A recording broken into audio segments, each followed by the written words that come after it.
And counting us down, folks. Welcome to a long-awaited episode The of Missouri Swagger. the first episode of our 2019 season.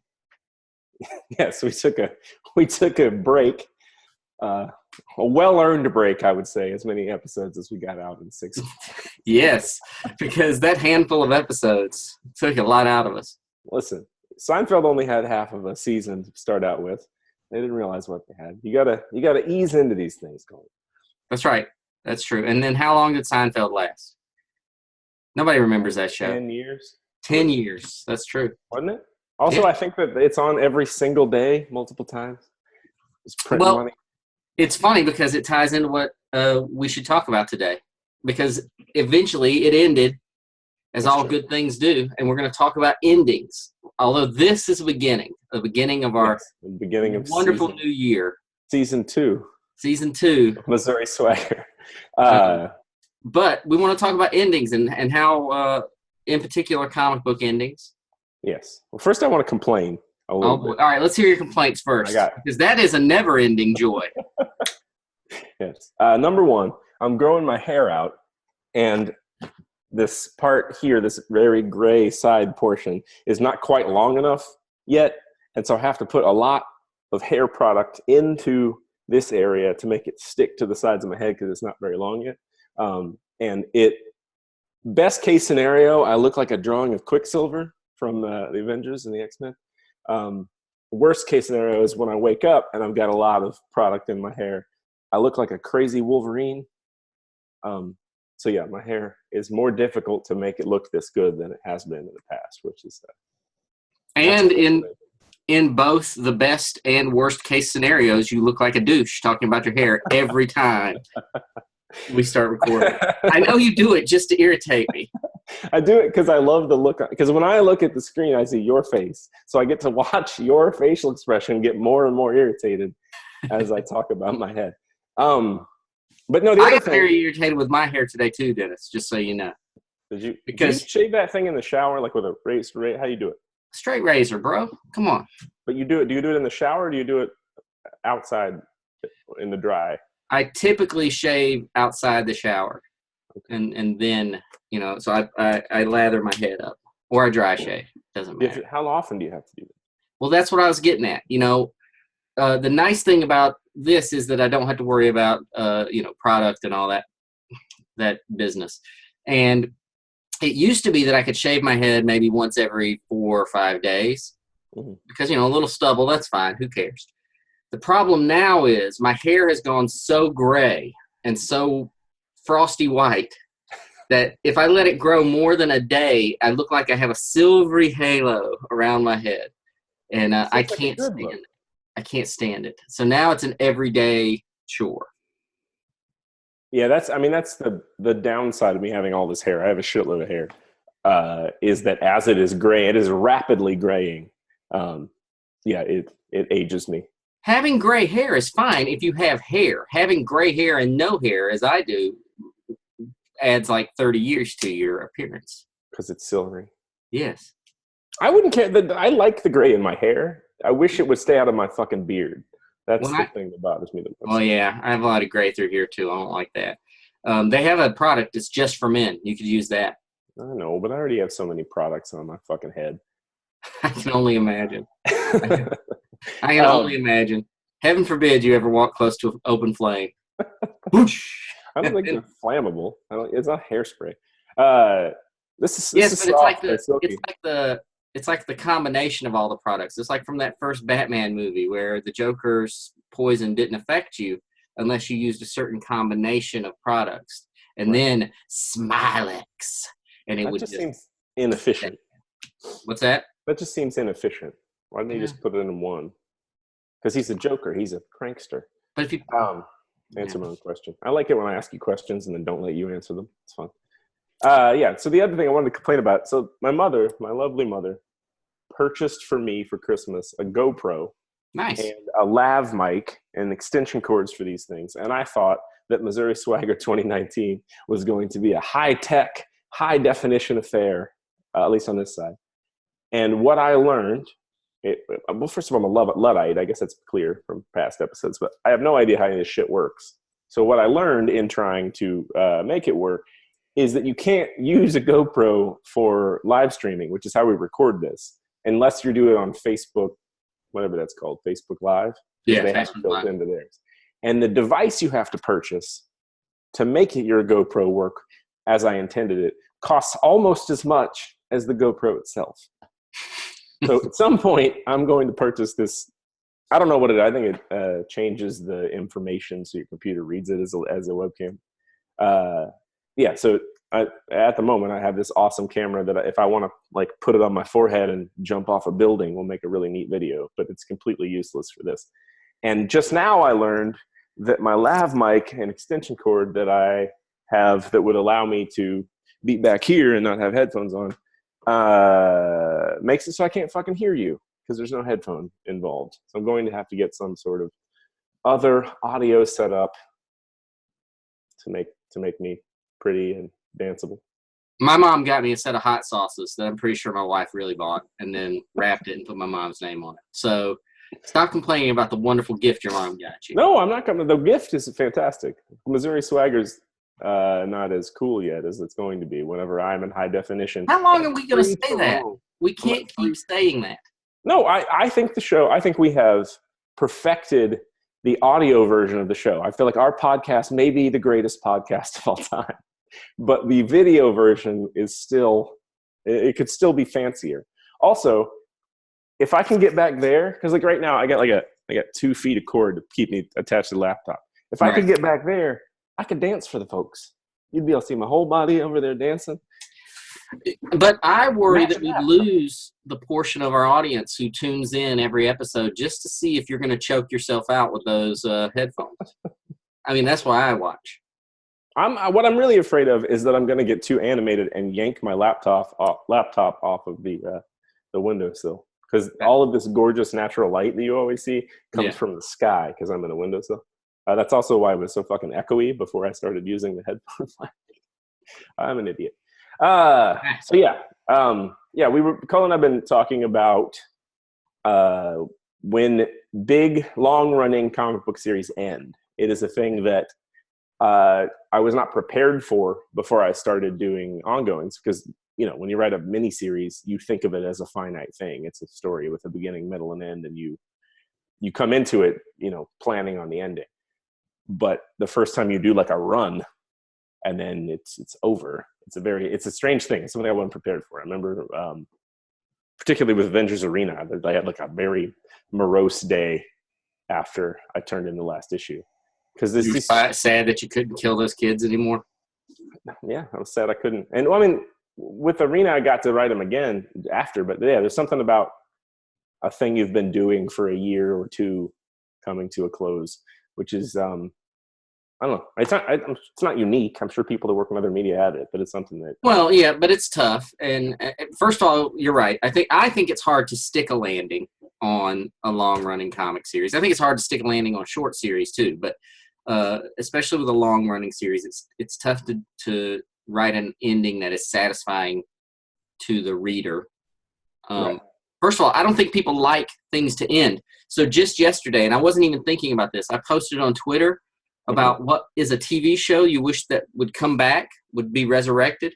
Right. I've never gotten more of a response to any tweet ever. I think I'm at 9,000 responses right now. People saying what shows they want. Because no one ever wants any show to they don't want their favorites to end, ever. Even though most of the time when they end, I mean, like my favorite, the show I would bring back, The Office, for instance, ended very well. It was a good ending to a show, but I'd still bring it back because I don't want things to be over. The problem with that, the double-edged sword with that is, even if the ending's great, you're down because it ended. But things that go on well past when they cease to be interesting are much worse. Yeah, I agree. Something that you don't remember as fondly because it didn't stop when it should have. I agree, but people don't want things to end, so it's tough to write an ending that's going to satisfy the reader. And I think we have very different experiences in it because you're probably going to talk about, we talked about WWE ending, right? Didn't we talk about that in the previous? I just finished that, my last issue of that. so you've got that, and you've got some other books I know you wanted to talk about.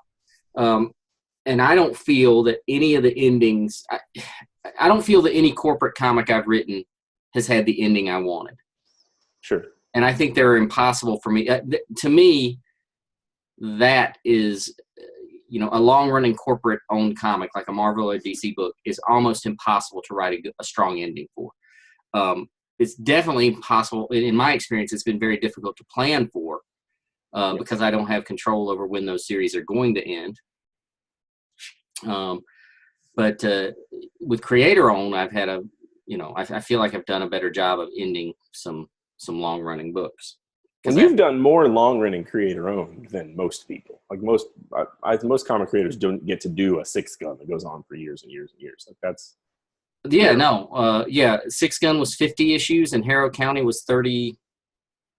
So yeah, those are two. Most creator-owned books don't run that long, and those will probably be the ones I talk about a little bit. Right. What my longest running series are always at about 30. Like I think Spider-Woman and Avengers Arena and Undercover, if you count them together, and then WWE, I did about 30 issues of all of those things. So those are pretty good, more than 2-year runs. Yeah. Well, I often count Magneto, Uncanny X-Men, and X-Men Blue all as one run of a series. Right. Because I was kind of telling, because none of them ended where I wanted them to. I was trying to make some connective tissue between them. Right. Yeah, I mean, the first one I ever experienced was Avengers Arena. It was my first ongoing, and that is a book that the omnibus just came out. You should go buy that. I saw you giving omnibuses away to other creators on Twitter, just offering them, just like you were throwing them out. Just here's an omnibus. I saw you asking other creators if they wanted to read it. Well, I have Guess who you didn't ask? Guess who you didn't ask? You read it when it came out. You read it aloud to make fun of my dialogue when it came out. Yes, but I would love to read it, put it on my shelf, and never read it again. Avengers Arena was an interesting case because I was terrified going into it. It is a project that changed a lot from my initial pitch to what the series became. And I wrote myself into a corner with a structure where every single issue is told from a different character's perspective. And so it opens with VO. And as we've talked before, opening voiceover is like writing a poem and is a son of a bitch. So that book was very personal to me because of where it was in my career, and very difficult because I had to hop into a bunch of different heads. And it ran like that for 18 issues. And so I was ready to be done when we got to the ending. Plus the ending, like the death match ends. So the ending we knew from the beginning. But I was ill prepared for what it feels like to write a bunch of characters, especially like that, where you're doing a lot of voiceover in their heads for that long. And then, oh shit, this is over. Right. And fortunately with that one, I kind of got to ease into it because Avengers Undercover came next. And I did 10 more issues of Undercover. But Undercover was my first experience where it was supposed to be longer. So the ending we had planned for, we needed to get to, it was a companion piece. It had a distinct ending, but it was supposed to go 16 to 18 issues, and they made me stop it at 10. So we were just starting the second arc, and it was going to be a bunch of single character focused stories. We did one for Deathlocket, and then they're like, oh, you got to wrap it up. How fast can you wrap this up? That's how you get the question. Like they look at the sales numbers and they determine this needs to end. They ask how fast. And for budding creators, I would say the answer is always just say double what you actually need, so that you might get the number of issues you want. Say I can't wrap it up. So see if you can talk them into letting it go forever.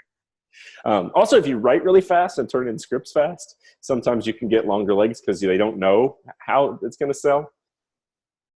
That's true. If it launches well and you get 6 issues in the can, you'll get those 6 issues will come out. But yeah, there's a sadness to it. And I think some of it comes from, at least in my experience, you don't totally figure out how to write the book until you're about an arc in. Like, especially with corporate characters. I think you find the characters' voices, you find what's going to work and what's not going to work. in the middle of writing the book. Sometimes it's a couple issues in, sometimes it's the second arc. In the case of Spider-Man, it's definitely the second arc. And when you've been writing something for a while, for a couple years, it becomes really fun and easy to write those characters because they live fully formed in your head, and you have the structure of the thing, and you have long running storylines you can pick up that people are invested in. You've gotten feedback.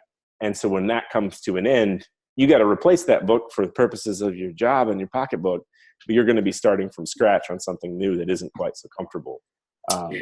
And putting those characters to bed is tough. And sometimes, in corporate comics, sometimes that does not go as planned. I don't think it's ever gone as planned on a ongoing corporate title for me, ever, not once. Spider-Woman was smooth sailing at the end, because that book had a really dedicated following, had really steady sales. It didn't sell great, but it had steady sales, and they wanted to end it in a place. I mean, I think they have dreams of that character becoming something in other media, and they can put out an omnibus of my run, which would be awesome. So right. That one was pretty okay. The biggest nightmare for me, other than it used to be Undercover because they took 6 issues away. The biggest nightmare for me recently was Jean Grey, because we knew it was going to be 12 issues. And so I planned it for 12 issues. Yeah. We really found our footing, I think, at the end of the first arc. And I was like heading toward a thing. Like, this is what we've been setting this up. We've had a mystery from the beginning and we paid off. And then they decided to resurrect Jean Grey, like, as I was plotting it. And they told me, like, well, adult Jean Grey is going to come back while this is going on, but we don't know how yet. Like, so I got to issue, I think it ended in a double-sized or something 11th issue. So around issue 9 or 10 were scripted. I think it was issue 9 was scripted. And like, okay, it got 2 issues and this is what happens. And it made absolutely no sense with what my planned ending was. Right. So we had to figure out a way not only to change the ending, but also to use, because the book says Jean Grey on the covers. They had an issue of Comic Cup that's going to be coming out with my name on it and Jean Grey's name on it in the middle of an event where Jean Grey gets resurrected. Yeah. So I had to figure out how to dovetail my story into that story, which I didn't know until we got there. And that was a thing. I'm really proud of what we did, but that's a weird, difficult way to end the series. X-Men Blue had the same thing. I mean, I started X-Men Blue and we had a pitch or a plan to send them back home at the end of X-Men Blue. Right. And I had things I wanted to accomplish along the way. Including there was talk of turning them into the new Exiles, so they wouldn't go home. They'd go out into the alternate realities and fix problems. Sure. Which I loved that idea and I was excited about it. But then, Extermination came along and they said, hey, by the way, we're sending them home in another book.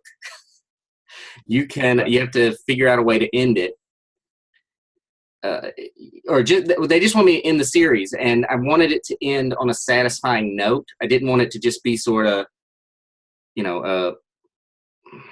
just another story that ends and then you just never see another issue, because I hate that. I wanted it to wrap up my run on X-Men Blue in a good way, and I had to figure out how to make that happen. There was also discussion of, oh, by the way, you can't use the X-Men in your last 4 issues.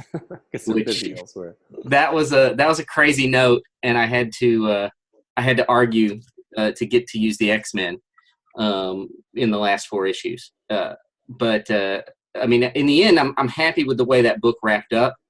But yeah, I had to kind of shift gears and figure out, not knowing what was going to happen in Extermination.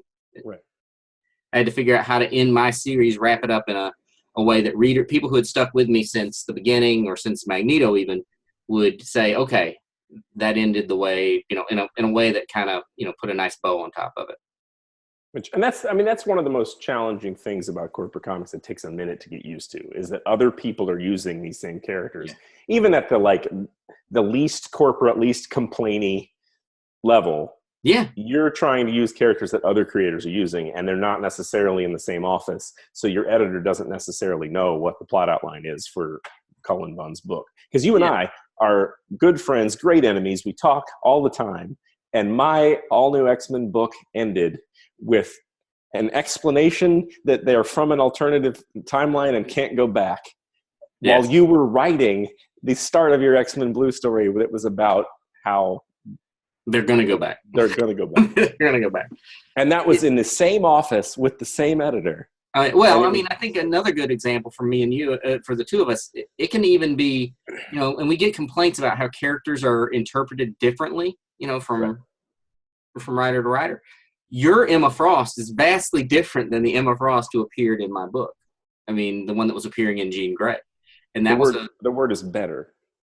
It might look. She might have been better, but your Emma Frost was more of a not heroic, but anti-hero figure. And my Emma Frost, at least as she first appeared, had to be villainous because of where she was when she was supposed to appear in my book.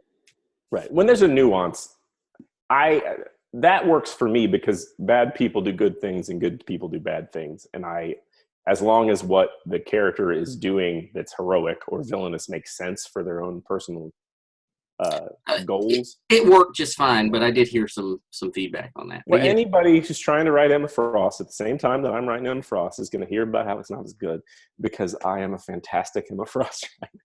You are a good Emma Frost writer. I like your Emma Frost. I love writing Emma Frost. I didn't hear that she wasn't good. I heard that they didn't like that she was evil. Right, because they want. Well, that's an X-Men fandom thing. People who love characters don't want you to have those characters behave badly in a way that is not the version that exists in their head. Somebody wants every villain to be a hero. Sure. When I was writing Carnage, someone wrote me a long, lengthy email that Carnage should be redeemed and be a hero in this new book. And I was like, Carnage can never be a hero. He's a murderer. I mean, I don't think there's a lot of characters who shouldn't be heroic. But we're getting on to another topic. Let's talk about endings. Yeah. Again. Endings. I mean, it doesn't. We're supposed to meander. It's fine. But yeah, my Jean Grey. While I was writing that book, it was very strange because the idea from the beginning was Jean Grey gets taught different things by interesting people in the Marvel Universe. It was going to be a road trip book where she went around and learned stuff from cool characters to prepare her for the return of the Phoenix.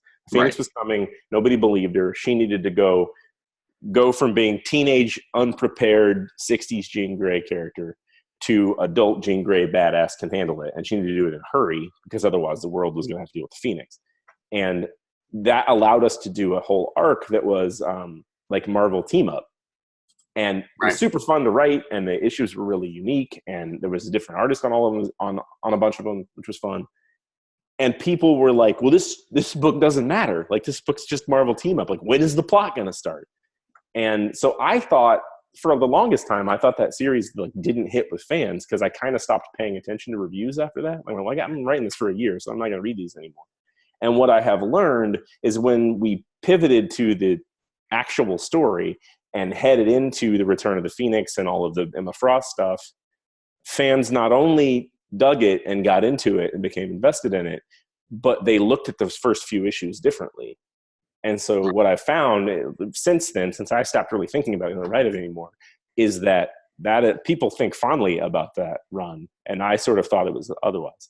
So it's interesting how over the course of doing something, your notion of how it's received changes, and also people will find it after you're long done with it. People will, like, that book sells well in trade. People talk about it online and go buy it digitally and buy it in trade.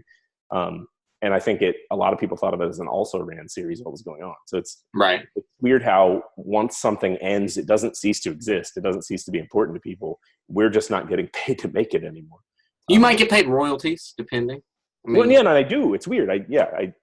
My royalties were not awesome during the singles, but I get Jean Grey royalties now. Right. It's cool. Yeah.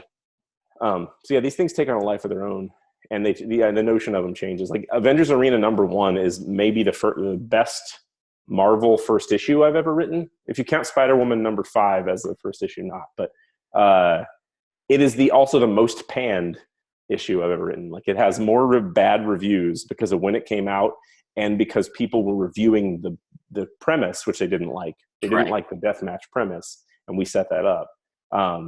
And now, largely, people either remember it as something they didn't read The People Hated Her as the premise, or the people who read the book remember the whole thing fondly. It's interesting how Right. that. Did you have the ending mapped out for Arena when you started it? Did you know where it was ending? More or less. I assumed I had to kill them all but one. I assumed, well, this is Hunger Games. Like, maybe I get away with 2 of them being alive. And I remember at some point in the plotting process, Axel was like, you don't have to kill them all. Like, they can win. And that, to me, they can win. I'm like, no, they can't. Like, this isn't interesting if they win. They can escape.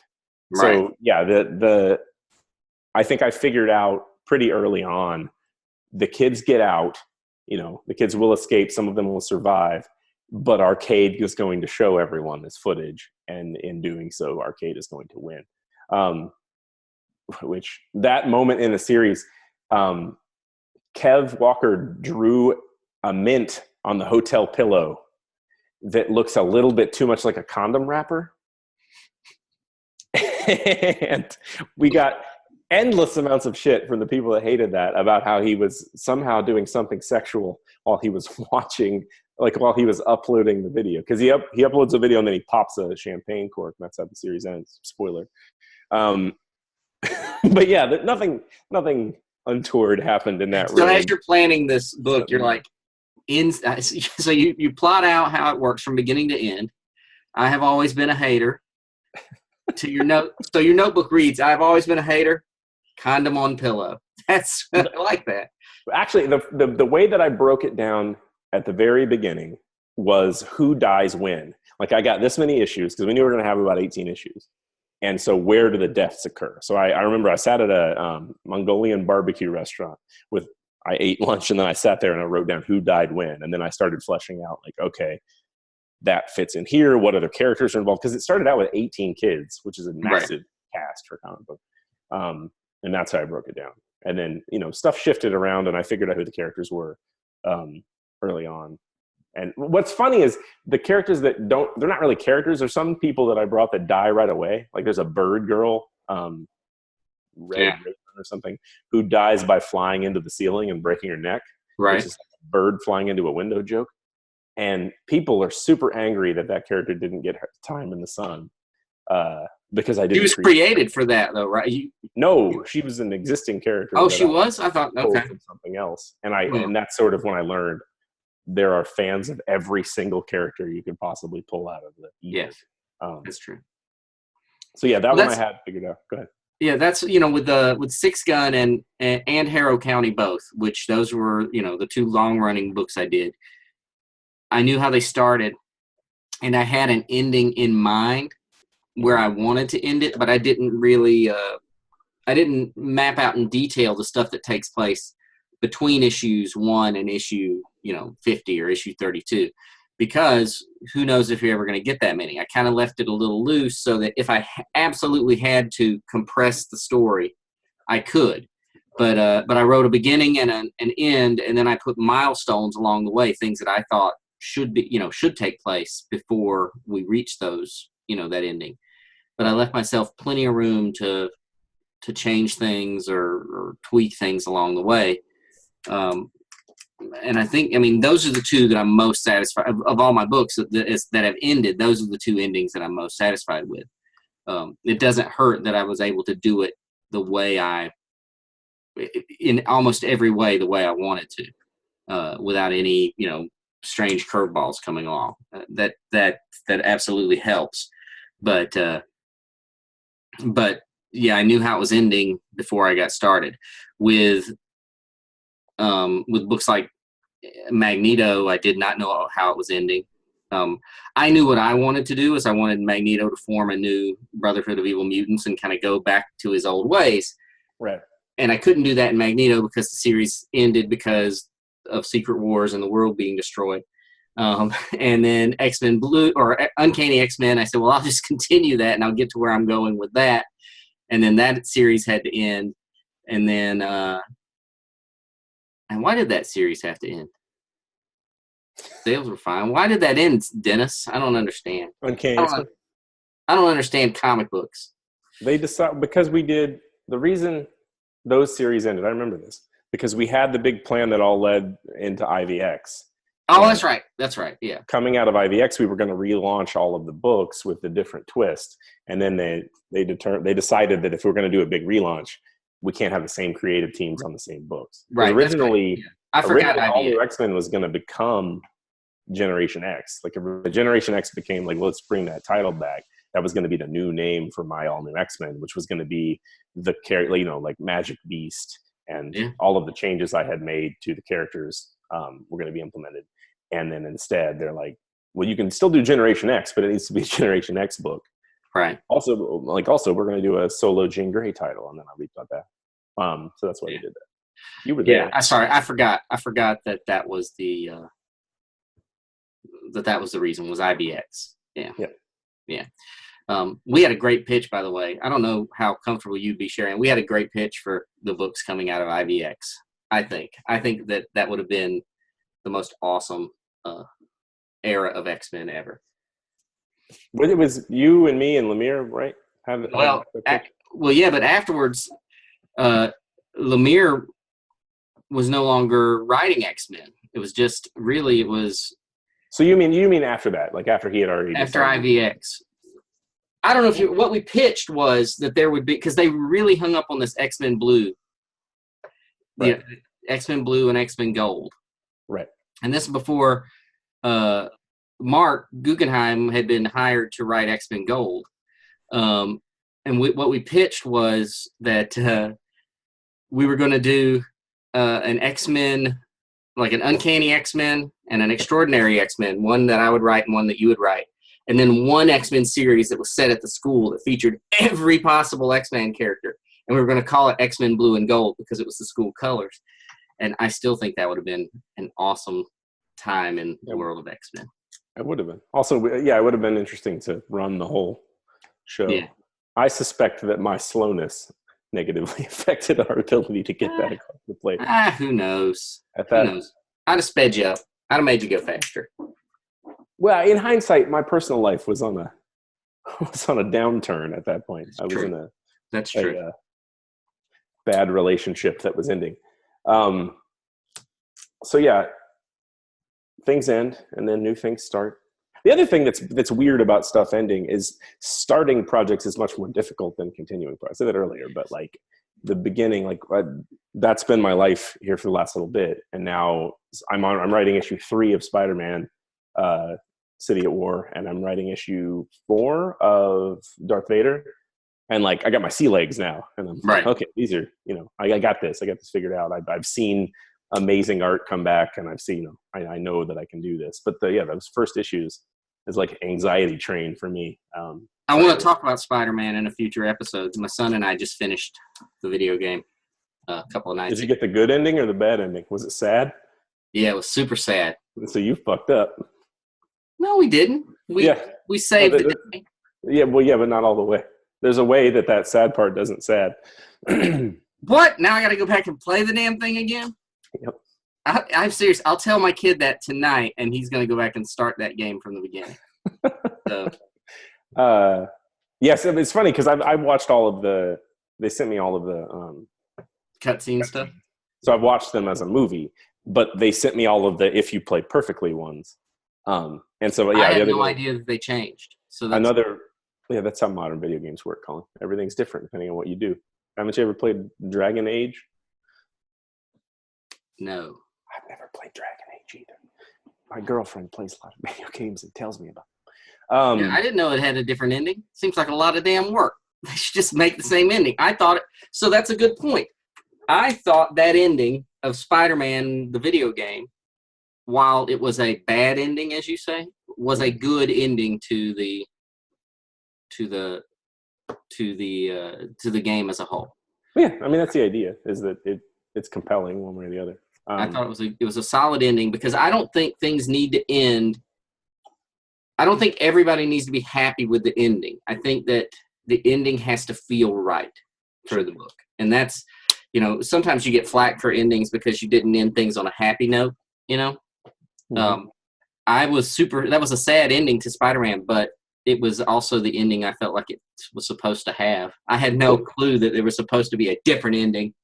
I mean, I think the endings are all, those video games are meant to be the world of the game is meant to affect, no, backwards. What you do in gameplay is meant to affect the world of the game. And there are game franchises like Mass Effect where you do things in the first game, and when the new game comes out, it knows what you've done.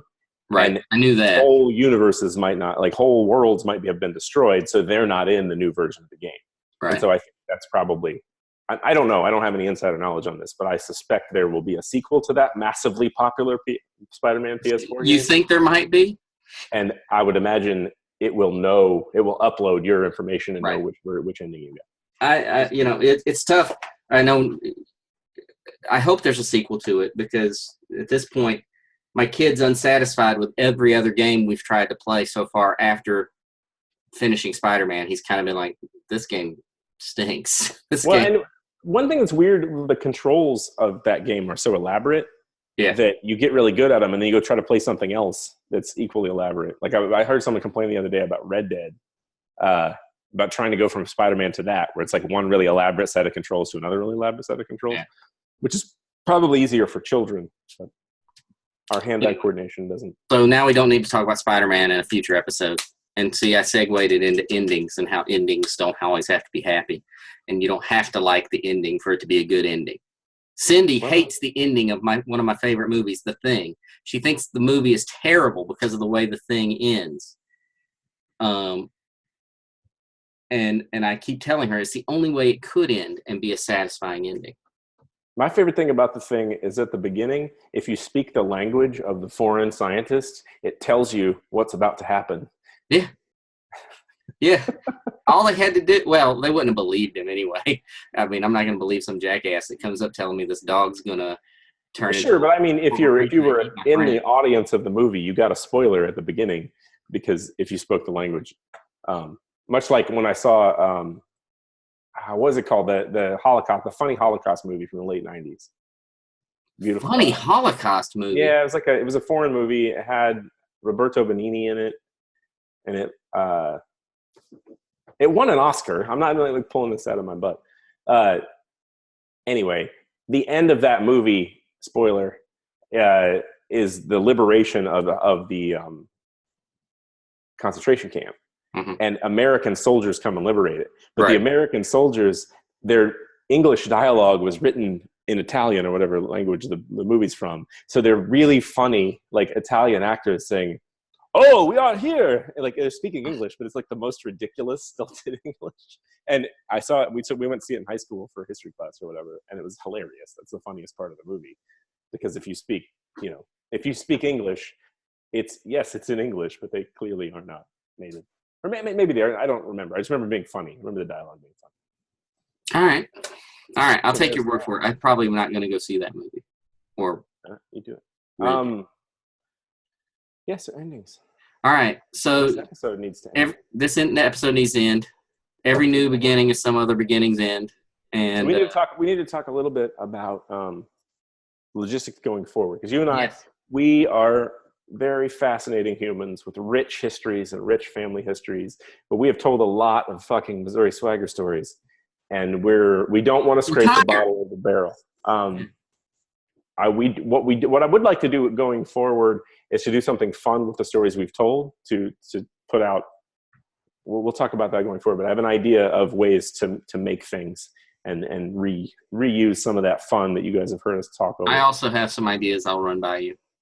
But Missouri swagger stories are fun, and they're fun to hear about, and they're fun to read. So what we would like to pose to you is, if you have stories about your ridiculous, doesn't have to be Missouri, but swagger stories. There were silly things you got up to when you were younger, funny things your family members have done that lean in the Missouri swagger direction, which is a little bit country, a little bit redneck. We would love to hear them.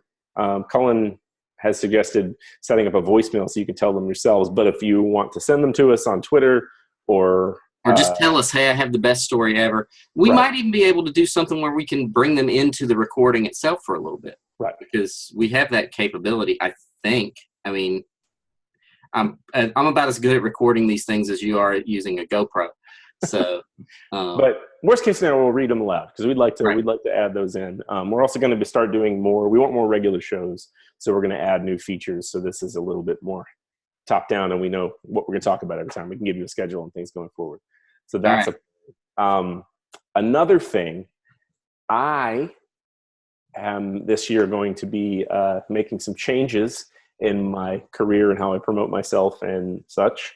And so I'm going to be revealing my secret identity soon. So on the next episode of Missouri Swagger, you will find out what my cryptic tweet I had a while ago is about my secret identity being revealed. So get excited about that. We'll talk about that. I'm thrilled. Can you see it? Well, you already know. No yes. one thinks you're funny. All right. So where can people find you, Dennis? Mostly on Twitter.